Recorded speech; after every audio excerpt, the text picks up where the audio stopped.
Hi అండి అందరికీ. ఈరోజు అయితే కరువాడు పులుసు చేస్తున్నాను అనమాట. అదే ఎండి చేప పులుసు. చాలా టేస్ట్గా ఉంటుందన్నమాట. ఈ కూర అయితే మా వారికి చాలా చాలా ఇష్టం అనమాట.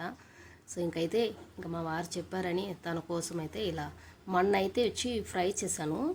ఈరోజు అయితే కూర చేద్దామనేసి ఇది కూడా బాగుంటుందన్నమాట. పులుసు అంటే ఎండి చేప పులుసు సూపర్గా ఉంటుందండి. వేడి వేడి రైస్లకైనా రాగి సంగటికైనా చాలా బాగుంటుంది. నేను వీడియోలో చూపించినట్లు మీరు చేసుకోండి. చాలా సూపర్గా ఉంటుంది. చాలా టేస్ట్ కూడా ఉంటుందన్నమాట.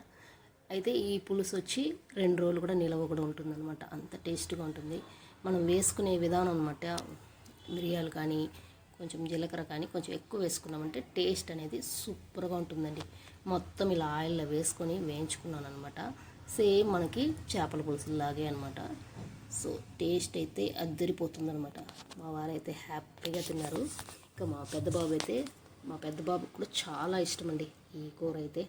అప్పుడప్పుడు ఇలా చేసుకొని తినాలన్నమాట. మనం నాన్ వెజ్ కాకుండా ఎండు చేపలు కూడా ఇలా చేసుకొని తినాలి. దీంట్లో కూడా చాలా ఐరన్ ప్రోటీన్ అన్నీ ఉన్నాయన్నమాట.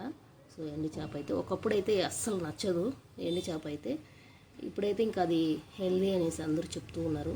సో అయితే ఇంకా చేద్దాము, మనం హెల్దీ ఉన్నప్పుడు వదలకూడదు, హెల్దీ ఫుడ్ తినాలి అనేసి ఇలా అయితే ఇంకా చేపల పులుసులాగా ఇలా చేసుకున్నాను అనమాట. సూపర్గా ఉండిందండి. నేను కూడా తిన్నాను అనమాట. అసలు ఎప్పుడు తినను నేను కూడా తిన్నాను అనమాట. అంత టేస్ట్గా ఉంది. ఇంకైతే అందరికీ పిల్లలకంతా ఇలా సర్వ్ చేసి పెట్టేస్తాను అనమాట. హ్యాపీగా తినేస్తారండి. అప్పుడప్పుడు ఇలా చేసుకోవాలన్నమాట. ఇంకా మనకి రైస్లో కన్నా రాగి సంగటికి అయితే చాలా బాగుంటుందండి. సో అదనమాట అండి. మీరు కూడా ఇలా ట్రై చేయండి. చాలా బాగా వస్తుంది. ఓకే, అందరికీ నా వీడియో మీకు నచ్చితే లైక్ చేయండి, షేర్ చేయండి. అందరూ కూడా సబ్స్క్రైబ్ చేసుకోండి కొత్తగా చూస్తున్న వాళ్ళందరికీ. ఓకే అండి, మరొక వీడియోలో అయితే మళ్ళీ కలుద్దాం. అంతవరకు బాయ్.